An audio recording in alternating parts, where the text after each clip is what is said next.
पीने लगा, वैश्यागमन करने लगा और धनी मानी घर का था और एक गरीब घर का था। वो गंगा स्नान करना, नाम जप करना, धर्म पूर्वक चलना, ऐसा बहुत वर्षों के बाद दोनों की मिलान हो रही थी। देखा कि वो दोस्त, तो जब ऐसे देखा तो जो गंगा नहा के आ रहा था उसका पैर पड़ा खजूर के कांटे में, पूरा खजूर का कांटा, और वो राम राम कह के बैठ गया। वो नजदीक आया तो उसकी ठोकर लगी तो देखा मिट्टी हटी तो एक थैली मिली, उसमें देखा रत्न। तो देखा, देख रे खूब गंगा नहाता है, सब करता है, देख खजूर का कांटा लगा, देख मौज मस्ती से रहता हूं, ये रत्नों की थैली मिली। चला गया वो। अब उसके मन में अविश्वास हो गया, देखो तो हम इतना जीवन में करते रहे, मेरे खजूर का कांटा लगा, मैं जानता हूं ये अपने दोस्त को, ये बेविचार करता है, गंदे आचरण करता है, इसको रत्नों की थैली मिली, यहाँ खाने की भी व्यवस्था नहीं, कराने लगा बड़ा खजूर का कांटा। जब किसी को जरा सा धर्मात्मा पुरुष को संशय, तो फिर भगवान स्वयं उसका निवारण करते हैं। तो भगवान एक संत के रूप में आए और कहा, अरे बेटा तुम्हारे कांटा लग गया क्या? तुम्हारे ऊपर तो भगवान की बड़ी कृपा है, हम देख रहे हैं। बोले बातें मत बनाओ, हमने देख लिया, हमारा दोस्त जीवन हो गया शराब पीते, बेविचार करते, गंदे आचरण करते, उसको ठोकर लगी तो रत्नों की थैली मिली, और जब मैं उसको देख रहा था उस समय मुझे खजूर का कांटा लगा, और आप कह रहे हो भगवान की बड़ी ये कृपा है। तो उनका बेटा देखो, अब वो तो भगवान ही थे, अब दिखाया कि पूर्व जन्म में इसके इतने पुण्य थे कि इस समय राजा होता, लेकिन इसने पापाचरण करके सारे पुण्य छिन्न कर दिए। अब ये जो आखिरी पुण्य इसकी थैली है, ये जब रत्नों का भोग कर लेगा, बेच करके इनको खर्चा कर लेगा, तो सारे पुण्य इसके नष्ट हो जाएंगे। तो अब इस जन्म का पाप और पूर्व जन्म का पाप भारी दुर्गति को प्राप्त होगा। और बोले पीछे तुम्हारे ऐसे पाप थे कि इस जन्म में तुम्हें सूली की सजा मिलती, तो गंगा स्नान और नाम जप से सूली की सजा कांटे के उसमें निकल गई, खजूर के कांटे में। अब तुम्हारा पाप ये नष्ट हो चुका है, अब तुम्हारे सुकृत इस जन्म के और पूर्व के जुड़ेंगे, तुम आनंद। तब उसको विश्वास हुआ। तो जो हमारे भगवत मार्ग में चलने पर अचानक दुख मिलते हैं, तो वो हमारे कर्मों का फल होते, पर बहुत कम करके भगवान देते हैं, हम जानते नहीं। सही मार्ग में चलने पर जो आपको ठोकर लगी, जो आपको कष्ट मिला, वो कोई बहुत बड़ा बुरा प्रारब्ध छोटे में निकल गया। तो उपासक को इस बात का ध्यान रखना चाहिए कि प्रारब्धों के आने पर भगवान की भक्ति में कमी नहीं कर देना चाहिए।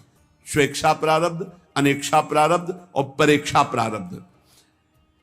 अच्छे कर्म का फल अच्छा ही होता है और बुरे कर्म का फल बुरा ही होता है, लेकिन बुरे से बुरा कर्म करने वाला भी यदि भगवान की शरण में आ जाए तो अच्छा ही अच्छा शुरू हो जाएगा। थोड़ा थोड़ा भगवान भुगता देंगे, उस पर फिर नाराज मत होना कि हम भक्ति कर रहे हैं हमें बड़ी समस्या मिल रही। थोड़ा थोड़ा भुगता कर अनंत जन्मों का निर्मल करके इसी जन्म में भगवत प्राप्ति करा देते हैं। हमको कोई दुख नहीं दे सकता, दिमाग में बैठा लो। हमारा कर्म ही प्रारब्ध बन करके हमें कोई ना कोई दुख दिलाएगा, और वो बड़ा दुख हमारे पास छोटा होकर आएगा, क्योंकि हम भगवान की शरण में आएगा। तो देखो ऐसे भगवान दुख देते हैं। जैसे किसी के लड़के ने कोई अपराध कर दिया, अब पड़ोसी मारने के लिए उसे दौड़े, मां ने देखा, बड़ी चतुरता पूर्वक गई और हाथ पकड़ा और कहा, अरे दुष्ट, तुम्हें इतनी बार समझाओ, पूरा लंबा हाथ करके, और जब लगेगा पीठ में जाके आवाज भी होगी, लेकिन वो बहुत धीमे से होगा, हाथ लंबा होगा और गुस्सा बड़ी होगी। तो पड़ोसी कहने, अरे रहने दो बहन जी, रहने दो, आखिरकार बच्चा ही है। नहीं बच्चा क्या है, फिर ऐसे वो ऐसा भगवान पिटाई करते हैं। इसीलिए कह रहे कि हमको कोई दुख नहीं दे सकता, हमारा प्रारब्ध आएगा, पर प्रारब्ध बहुत बड़ा रूप लेके आएगा और भोगना बहुत कम पड़ेगा। ये भगवान की शरणागति से बहुत कम भोगना पड़ रहा है, बहुत कम। कैसे तुम्हें बताएं? हम यदि किसी की बुराई करेंगे, किसी को नीचा दिखाने की कोशिश करेंगे, वो हम अपने लिए कुआं खोद रहे हैं, और अगर हम सही मार्ग में चल रहे हैं फिर हमें कष्ट मिल रहा है तो हमारा पूर्व का प्रारब्ध है, हमें चुपचाप सह लेना चाहिए। हम किसी को दुख नहीं पहुंचा सकते, ये हम नियम लें, और फिर किसी को दुख पहुंच जाता है तो उसका प्रारब्ध है। ध्यान दीजिए, अपने जीवन में हम किसी को दुख नहीं पहुंचाना चाहते, अब अचानक किसी को दुख पहुंच जाता है हमारी चेष्टा से, हमारे उससे हम नहीं पहुंचाना चाहते, ये उसका प्रारब्ध है। दुख पहुंचाने की हमारे अंदर ना इच्छा है, ना संकल्प है, ना चेष्टा है, और किसी को दुख पहुंच जाता है। कई ऐसी बातें होती जो हम नहीं चाहते पर दूसरे को कष्ट हो जाता है। अतएव जब हमको कोई दुख पहुंचावे तो हमको भी रोष नहीं करना, हमें मानना है कि इसका जो चेष्टा हुई वो मेरा प्रारब्ध ने करवाई चेष्टा। जब कोई दूसरे के द्वारा किए हुए प्रतिकूल व्यवहार से प्रतिकूल व्यवहार करता है तो नया कर्म बन करके वो भोगने के लिए तैयार हो जाता है। इसलिए उपासक नया कर्म तो बुरा करे ना, और जो हमारे साथ बुरा करे उसे निपटा लो, सह लो चुपचाप, और भगवान की शरण में हो।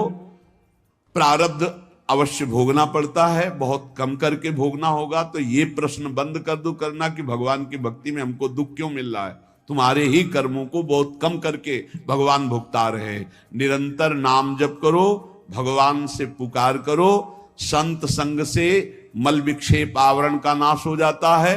संत संग से भगवान पर जो अपनापन होता है, तो भगवान अपनेपन से रीछ कर योग माया का आवरण हटा देते, तो चराचर जगत श्याम में भगवत स्वरूप में दिखाई देने लगता है। भक्त की सिद्धि यही है कि जित देखो तित श्याममयी, जिधर देखे अपना प्रभु दिखाई दे। वास्तविक प्रभु ही हैं। हम बहुत सावधानी से भजन करके ये स्थिति प्राप्त करें। शेष चर्चा आगे। श्री राधा वल्लभ लाल की जय। स्फुरत में राधा पदाब्ज छटा।